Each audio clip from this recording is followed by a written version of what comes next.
אוקיי, לעבר הדלת, אנחנו הרי אחרי החלפה של שתי הירכיים, מה טווחי זמנים, האחרונה זה כבר לפני... יותר מחצי שנה מאפריל. וזאת שלפניה? זאת שלפניה מנובמבר.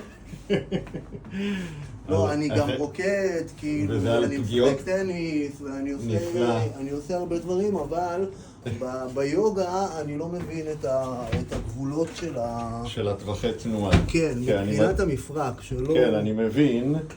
אני מזכיר שהייתה פגיעה קשה, כן, עם הגבלה ניכרת, כן. כן, החלפנו, לא סתם. כן. זה היה בלתי אפשרי לעמוד, שלא לדבר על הלכת.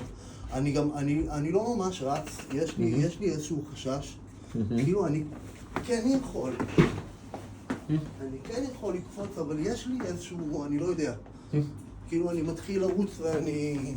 שמע, בסדר, חבל שאין לי צילום.